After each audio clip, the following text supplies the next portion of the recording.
बिस्मिल्लाहिर्रहमानिर्रहीम इय्याका नअबुदु व इय्याका नस्तईन इहदिनस सिरातल मुस्तकीम। अस्सलाम वालेकुम नाज़रीन, मैं जावेद इकबाल। दो बड़ी खबरें हैं। एक खबर तो ये है कि सिंध और पंजाब की लड़ाई शिद्दत अख्तियार कर गई है। वो किस तरह से, ये हम आपको बताएंगे।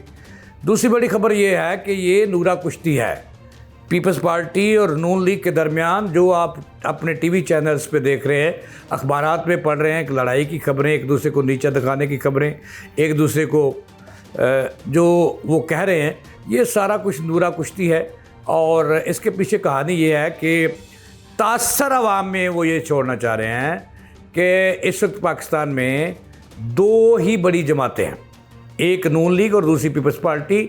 और जो मुल्क के अंदर पीटीआई है, जो लोग कह रहे हैं कि एक बड़ी पार्टी है, उसका नामो निशान नहीं है। इस लड़ाई का सिर्फ़ और सिर्फ ये वजह है। इस पे आज के प्रोग्राम में मैं आपको बताऊंगा कि हो क्या रहा है आवानों में। ये लड़ाई जो पंजाब और सिंध की बयानात तक महदूद थी, अब ये आवानों में इसकी गूंज सुनाई दे रही है। और आज सेनेट में भी पीपल्स पार्टी के, हालांकि पीपल्स पार्टी की अक्सरियत है, चेयरमैन उनका है, उन्होंने भी आज कार्रवाई का बाइकाट किया पीपल्स पार्टी के सेनेटर्स ने। क्या सूरत हाल है ये मैं आज आपको बताऊंगा। और ये भी बताऊंगा कि सदर ममलकत जो पीपल्स पार्टी के सरबराह, हकीकी सरबराह हैं, उन्होंने क्या एक्शन लिया है ये भी बताऊंगा। और किससे जवाब तलबी की है ये भी बताऊंगा।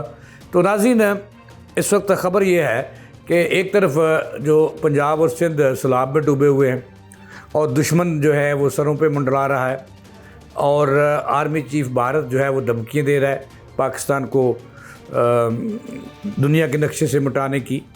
और अगरचे हमारे DGI-SPR ने उन्हें तगड़ा जवाब दिया है और उनकी जो लफ्ज़ी ज़बान गोलाबारी थी उसके वक्ती तौर पर मुंह तो बंद हो गए, लेकिन ख़तरात तो बाकी हैं। ये सारी आज के प्रोग्राम का ये हिस्सा है। नाज़रीन, आपके लिए ये ख़बर है कि आजकल पीपल्स पार्टी और नून लीग की क़यादत में लफ्ज़ी जो गोलाबारी है ये चल रही है। पहले नून लीग के जो सेकंड और थर्ड क्लास क़यादत है, सेकंड लाइन क़यादत होती है ना, फर्स्ट क्लास क़यादत में तो नवाज़ शरीफ, शहबाज शरीफ और मरीम नवाज़ आते हैं नून लीग में फ़र्स्ट क्लास क़यादत में।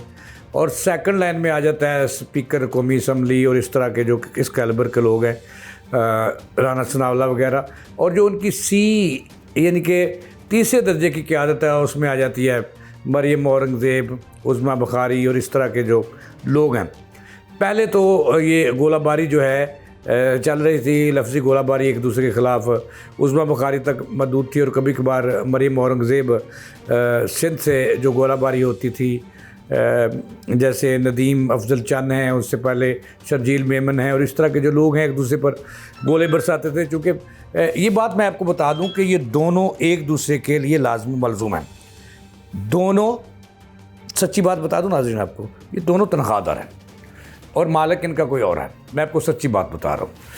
ये अगला प्रोग्राम आप देख सकेंगे, शहजाद मलिक हमारे जो पॉलिटिकल रिपोर्टर हैं वो भी इस पर रोशनी डालेंगे, लेकिन मैं उनका नाम ले रहा हूँ। अगर उनमें अखलाक की ज़रूरत है तो वो भी लें, तो वो भी इसकी तस्दीक करेंगे कि ये बात सच है, अगर उन्होंने इस पर बातचीत की तो। अब कुछ रोज़ हुए कि सिंध से भी गोलाबारी हुई और पंजाब को निशाना बनाया गया, तो उसका जवाब इस मरतबा जो एक क्लास की आदत है नून लीग की, उन्होंने दिया। मरीम नवाज़ शरीफ जो वज़ीर आला पंजाब हैं, उन्होंने भरपूर जवाब दिया और ऐसा कड़वा जवाब दिया पीपल्स पार्टी को, क्योंकि पीपल्स पार्टी के कपड़ों में आग लग गई और आग बगोला हो गए।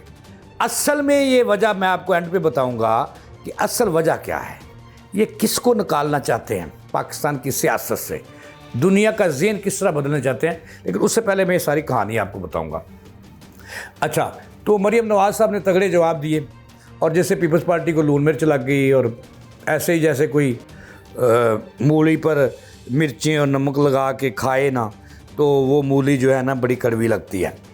तो ऐसे ही उन्हें कड़वाहट हुई और फिर वो पूरी पीपल्स पार्टी बोल पड़ी। उस पर नदीम अफजल चंद जो मशहूर हैं, आपको पता है ना कि एक तो PTI का चंद दिन का मेहमान आया था जिसने कहा था बढ़ गया।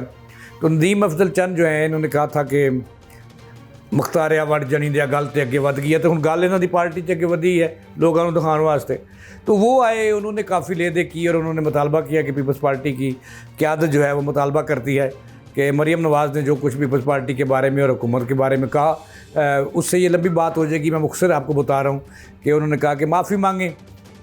तो बीबी साहबा डट गई, बाजी डट गई। तो ज़ाहिर है कि बाजी ने डटना ही था। उन्होंने कहा कि मैं तो माफ़ी नहीं मांगती, मैंने तो बातें सच की हैं और माफ़ी तो मांगनी चाहिए आसफ़ अली ज़रदारी को और बिलावल भुट्टो को। इससे और आग लग गई। ये बात अभी अवानों तक चली गई और अवानों में इसकी गूंज सुनाई दी।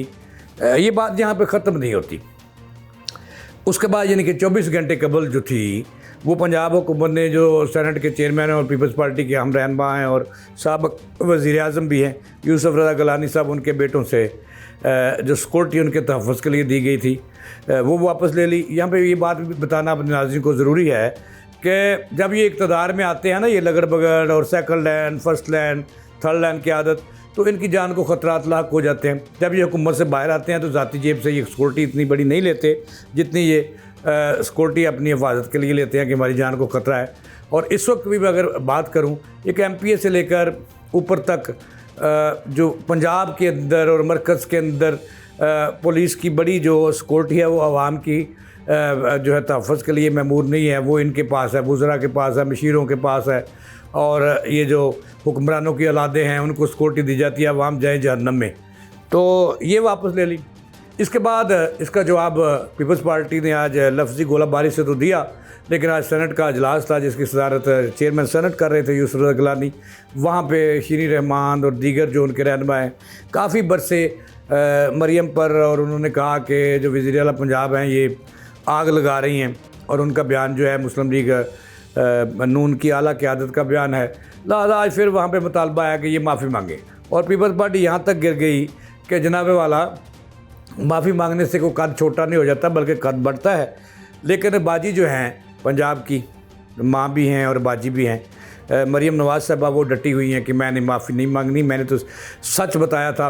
कड़वा लगा इनको तो लगे, सच हमेशा कड़वा होता है। तो उन्होंने माफ़ी कोई नहीं मांगी।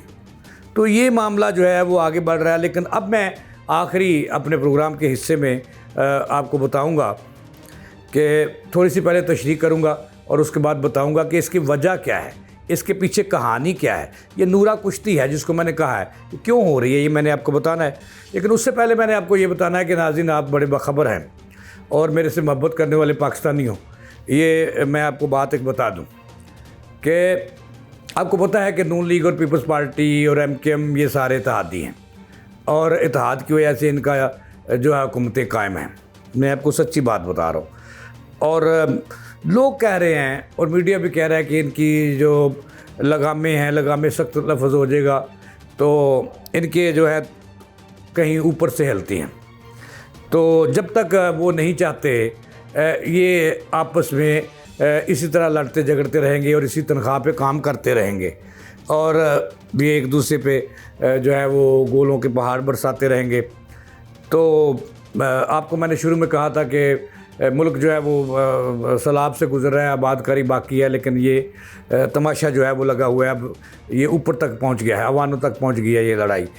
असल बात जो मैंने आपको बतानी है, असल बात ये है कि मैंने पहले भी एक दिन बात की थी कि ये असल में नूरा कुश्ती है। और इतलात ये हैं कि इनको भी ज़ाहिर है कि हुकूमती इदारे इनके ताबे हैं कि अभी तक जो इमरान खान का तासर है और उनकी पार्टी की जो अवाम में जड़ें हैं, जो नौजवान हैं, वो अलग नहीं हो सके, वो उनको नहीं तोड़ा जा सका। और नून लीग का जो परसेप्शन है, जिसका टास्क मरीम नवाज़ साहबा को नवाज शरीफ ने दिया था, वो भी अभी तक डेवलप नहीं हो सका। ख़बर ये है नाज़रीन कि जब ये लड़ाइयाँ बनती हैं ना तो उसके पहले जो है ना वो थोड़ा सा तासर मारना होता है और फिर इलेक्शन से पहले ये ऐसी जो है ना तेज़ आंधी आती है, फिर ये लड़ते हैं आपस में। असल वजह यह है कि अवाम में ये तासर फैलाया जाए और दुनिया में नहीं ये फैलाया जाए कि मुल्क पे पाकिस्तान में सिर्फ दो जमातें हैं, एक का नाम है पीपल्स पार्टी और दूसरी का नाम है नून लीग। PTI की कहाँ जगह नहीं बनती, ये इसलिए भी नूरा कुश्ती हो रही है और इसका नुकसान जो है वो आवाम को हो रहा है। इनका, चूँकि इन्होंने तासर देना है कि पीटीआई कहीं नहीं है भाई, तो हम दोनों ही हैं, हमें वोट दो, हमारी तरफ आओ। तो ये मामला है सारा, जो इस लड़ाई का मैंने लुब्बुल बाब आपको बता दिया। इसके साथ ही जावेद इकबाल को दे इजाज़त, अल्लाह निगहबान।